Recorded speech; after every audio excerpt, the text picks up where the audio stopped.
अब समझ लेते हैं कि सिक्योरिटीज मार्केट में कौन कौन से ऑप्शंस आपके पास अवेलेबल हैं। तो सबसे पहला होता है आपके पास इक्विटी सिक्योरिटीज है जिनमें आप इन्वेस्टमेंट कर सकते हैं। फिर आता है डेट सिक्योरिटीज और थर्ड आता है derivatives. Equity securities means cash market में जहां आप काम करते हैं, शेयर्स को बाय और सेल करते हैं, दैट इज इक्विटी सिक्योरिटीज। इसके बाद आता है डेट सिक्योरिटीज जहां पे बॉन्ड्स, डिवेंचर्स एक्सेट्रा इस तरीके की आप सिक्योरिटीज में इन्वेस्टमेंट कर सकते हैं जहां पे आप एक फिक्स रिटर्न की एक्सपेक्टेशन कर सकते हैं। बट ध्यान रखें, इक्विटी और डेट के रिटर्न्स में काफी ज्यादा डिफरेंस होता है। बट डेट के रिटर्न एक कंसिस्टेंसी फॉलो करते हैं, बट इक्विटी के रिटर्न्स बहुत ज्यादा वॉलेटाइल होते हैं। इसके बाद हम बात करते हैं डेरिवेटिव्स की, जहां पे फ्यूचर, फॉरवर्ड्स, ऑप्शंस और स्वैप जैसी चीजें होती हैं जो ट्रेडिंग के लिए काफी अच्छी होती हैं। अगर आप एक अच्छे ट्रेडर बनना चाहते हैं तो आपको डेरिवेटिव्स का पूरा नॉलेज होना बहुत जरूरी है।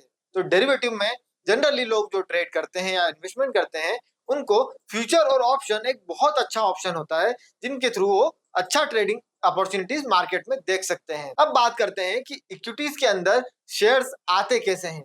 तो ये प्राइमरी मार्केट के थ्रू आईपीओ और एफपीओ के थ्रू आते हैं। जब भी कोई कंपनी स्टॉक एक्सचेंजेस में सबसे पहले लिस्ट होना चाहती है तो वो अपना आईपीओ लेके आती है। IPO means initial public offer. कभी भी कोई भी कंपनी स्टॉक एक्सचेंजेस में अपने आईपीओ को लाने का सबसे बड़ा रीजन ये होता है कि उनको चाहिए होती है फंड रेजिंग अपने नए डेवलपमेंट्स के लिए, नए रिफॉर्म्स के लिए। तो इस फंड रेजिंग के लिए वो लोग चाहते हैं कि पब्लिक को अपने शेयर्स ऑफर करें जिसके थ्रू वो ज्यादा से ज्यादा शेयर्स अपने इशू करके और उनसे फंड रेजिंग कर पाए। जब फंड रेजिंग हो जाती है, इन्वेस्टर्स का सबसे पहला क्वेश्चन यह होता है कि अगर हम चाहें कि हमारे शेयर्स हमें बेचना है सेल आउट करके और हमें हमारे कैपिटल को वापस से खड़ा करना है तो कैसे कर पाएंगे।